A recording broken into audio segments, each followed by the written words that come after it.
മേപ്പാടിയിലെ ജനകീയ അടുക്കളയിൽ ഒത്തിരിയേറെ നല്ല സുമനസ്സുകളെ കാണാൻ കഴിഞ്ഞു. അതിലൊന്നാണ് രമേഷും ബിന്ദുവും, മേപ്പാടി യൂണിറ്റിൻ്റെ ഭാരവാഹിയും ഒപ്പം തന്നെ മേപ്പാടിയിലെ ഹോട്ടൽ ഉടമയുമായ രമേഷും ബിന്ദുവും രണ്ടുപേരും കൂടി ചേർന്നാണ് ഹോട്ടൽ നടത്തുന്നത്.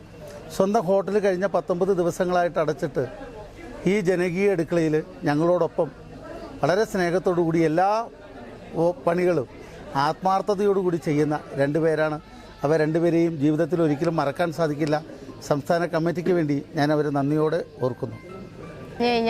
പറഞ്ഞു കഴിഞ്ഞാൽ ഈ ദുരന്ത കയത്തിൽ വന്ന് നമ്മളോടൊപ്പം ചേർന്ന് ഈ നല്ല ഹൃദയം നിറഞ്ഞ നല്ല സന്മനസ്സുകളെ കാണാൻ ശരിക്കും ഈ ഒരു അവസരം അല്ലാതെ വേറെ ഒന്നും അല്ല എനിക്ക് കിട്ടിയത്. കാരണം എന്ന് വെച്ചാൽ സാധാരണ ഹോട്ടൽ റെസ്റ്റോറൻറ്റ് അസോസിയേഷൻ്റെ ഈ സംഘടനയിലെ എല്ലാ മുതലാളിമാരും കൃത്യം പറഞ്ഞു കഴിഞ്ഞാൽ അവർക്ക് സ്വന്തമായി ഓരോ സ്ഥലത്ത് പോയി അവർക്ക് സ്വന്തം ബിസിനസ് ചെയ്ത് നിൽക്കുന്ന മുതലാളിമാരെല്ലാവർക്കും ശരിക്കും ഇത്രയധികം ഹൃദയത്തോട് ചേർത്ത് വെച്ച് ആരും നന്ദി പറയാറില്ലാതാണ് എനിക്ക് പറയാൻ തോന്നുന്നത്. ഇവിടെ നമുക്ക് ഇത്രയും വേറൊരു സംഘടനയും ഇതേപോലെ വന്ന് ചെയ്ത് എല്ലാ സൗകര്യങ്ങളും ചെയ്ത് തന്നതിന് ഒരുപാട് ഈശ്വരൻ്റെ കൃപ ചൊരിഞ്ഞു നൽകട്ടെ എന്ന ഞാൻ എൻ്റെ ഹൃദയത്തോട് ചേർത്ത് വെച്ച് ഞാൻ പറയുക. നമ്മൾ ഈ ദുരന്തം ഉണ്ടായപ്പോൾ അതിൻ്റെ പിറ്റേ ദിവസം രാവിലെ 3 മണിക്ക് ഉണർന്ന് വിംസ് മെഡിക്കൽ കോളേജിൽ പോയിട്ട് നമ്മളിതിൻ്റെ പ്രവർത്തനം സ്റ്റാർട്ട് ചെയ്തതാണ്.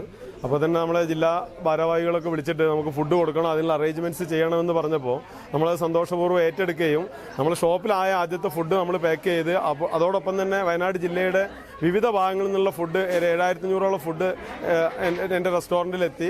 ആ ഫുഡ് നമ്മളൊരു 11 മണിയോട് കൂടിയിട്ട് തന്നെ നമ്മൾ ദുരന്ത മേഖലയിൽ ആകെ വിതരണം ചെയ്യാൻ കഴിഞ്ഞു. പിറ്റേ ദിവസവും നമ്മൾ അതുപോലെ തന്നെ ആ ഫുഡ് ഇതുപോലെ കളക്ട് ചെയ്തുകൊണ്ട് മറ്റുള്ള പല സമിതികളും കൊണ്ടുവന്ന ഫുഡൊക്കെ കളക്ട് ചെയ്ത് ഈ കറക്റ്റ് ഈ രക്ഷാദൗത്യത്തിൽ ഏർപ്പെട്ട ആളുകൾക്ക് മുണ്ടക്കായി ഉൾപ്പെടെയുള്ള രക്ഷാദൗത്യത്തിൽ ഏർപ്പെട്ട ആളുകൾക്ക് കൊടുക്കുകയും 3-ാമത്തെ ദിവസം മുതൽ കമ്മ്യൂണിറ്റി കിച്ചൺ ആരംഭിച്ച് നമ്മൾ ഹോട്ടലുകളോട് അടച്ച് നമ്മൾ ഇതിലേക്ക് സജീവമായി. കാരണം നമുക്ക് ഇത്തരത്തിലുള്ളൊരു ദുരന്തം വരുമ്പോൾ നമുക്ക് ഈ നാടിനൊപ്പം നിൽക്കാനല്ലേ പറ്റുള്ളൂ. ഷോപ്പും ബിസിനസ്സും അതിൻ്റെ പുറകിൽ പിന്നീട് ചെയ്യാമെന്നുള്ളൊരു ധാരണയിൽ നമ്മൾ അത് അങ്ങ് ഏറ്റെടുത്ത് നമ്മൾ അതിൻ്റെ ആ ഒരു ഭംഗിയിൽ ചെയ്തു. അതിൽ എന്താ പറയുക, നമ്മൾ പ്രതിഫലം വാങ്ങിച്ച് ചെയ്യുന്ന കച്ചവടത്തിനേക്കാളും വളരെ സുഖമുള്ള, മനസ്സിന് ഒരുപാട് നിറവ് കിട്ടുന്ന, മനസ്സിന് ഒരുപാട് സന്തോഷം കിട്ടുന്ന ഒരു പ്രവൃത്തിയായിരുന്നു ഇവിടെ ചെയ്തത്. അതിൽ എന്താ പറയുക, ജീവിതത്തിൽ ഒരിക്കലും മറക്കാൻ പറ്റാത്ത രീതിയിലുള്ള ഒരു അനുഭവമായിരുന്നു. ആ പൈസ കൊടുക്കാതെ നമ്മൾ കൊടുക്കുന്ന ഭക്ഷണം, ആ ഒരു സർവീസ് അത് ആ കൃത്യസമയത്ത് നമുക്ക് കൊടുക്കാൻ സാധിച്ചു എന്നുള്ളതും അതിൻ്റെ ഒരു ഭാഗമാക്കാൻ കഴിഞ്ഞതും അതിന് ഈ സംഘടന ഏറ്റെടുത്തതും അതിനോടൊപ്പം തന്നെ ഇവിടുത്തെ വളണ്ടിയേഴ്സിനൊക്കെ നിയന്ത്രിക്കാൻ വേണ്ടി സാധിച്ചതും ഇത്തരത്തിലുള്ള വളണ്ടിയേഴ്സൊക്കെ നമുക്ക് വന്ന് നിസ്തൂലമായിട്ട് എന്താ പറയുക, നമുക്ക് പറയാൻ വാക്കുകളില്ല. അവർക്ക് എല്ലാ വിധത്തിലുള്ള സംഘടനകളും അതങ്ങ് ഏറ്റെടുക്കുകയായിരുന്നു നമ്മുടെ ഈ ഒരു പ്രസ്ഥാനം. അത് എല്ലാ സംഘടനകളോടും ഉള്ള നന്ദി കൂടെ നമ്മൾ ഈ അവസരത്തിൽ അറിയിക്കുകയാണ്. അതിലെടുത്ത് പറയേണ്ടതാണ് പിന്നെ ആർട്ട് ഓഫ് ലിവിങ്, സായി സമിതി, അതുപോലെ തന്നെ മറ്റൊരുപാട് NGO, SKSSF, DYFI, polytechnic staff, അവരൊക്കെ തന്നെ ഫുൾ ടൈം പോളിടെക്നിക്കിലെ സ്റ്റാഫൊക്കെ ഉറക്കൊഴിച്ചിട്ട് 24 മണിക്കൂർ ഉറക്കൊഴിച്ച് നിൽക്കുക എന്ന് പറഞ്ഞ പോലെ നമ്മളെ ഓരോ പാക്കിങ്ങിന് 2 മണിക്കും 1 മണിക്കൊക്കെ ഉള്ള പാക്കിങ്ങിന് അവരിവിടെ വെയിറ്റ് ചെയ്ത് നിൽക്കുകയായിരുന്നു. അവർ ആ ഓഫീസ് റൂമിൽ അവിടെ അങ്ങനെ ഇരുന്ന് കമ്പ്യൂട്ടറിൽ നോക്കിയിട്ട് ആ ടൈം ആകുമ്പോൾ കൃത്യമായിട്ട് അവർ വരും.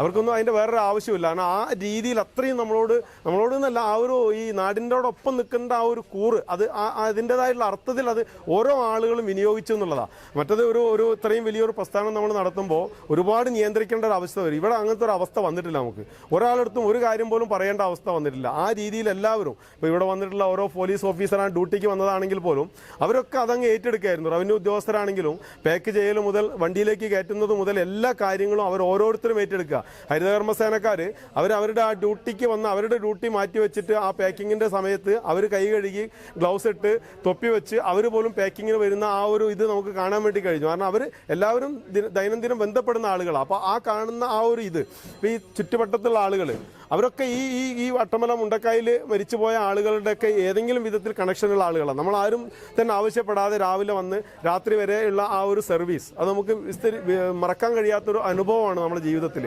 അപ്പോൾ ഈ വന്ന എല്ലാവരോടും ഈ വളണ്ടിയർ നിയന്ത്രിച്ച ആൾ എന്ന നിലയിൽ എല്ലാവരോടും ഒരുപാട് നന്ദിയും കടപ്പാടും സംഘടനയ്ക്ക് ഉണ്ട് എന്നുള്ളത് അറിയിക്കുകയാണ്. കാരണം നന്ദിയും കടപ്പാടും നിർത്തേണ്ടതല്ല എങ്കിൽ പോലും അത്തരത്തിലുള്ള ഒരു നല്ല മനസ്സ് കേരളം കാണിക്കുന്നത് ഈ നന്മ പറ്റിപ്പോകാത്ത ഒരു സമൂഹത്തിനെ കാണാൻ സാധിച്ചതിൽ അവരോടൊപ്പം പ്രവർത്തിക്കാൻ സാധിച്ചതിലുള്ള ആ ഒരു സ്നേഹം ഈ അവസരത്തിൽ ഞാൻ പ്രകടിപ്പിക്കുകയാണ്.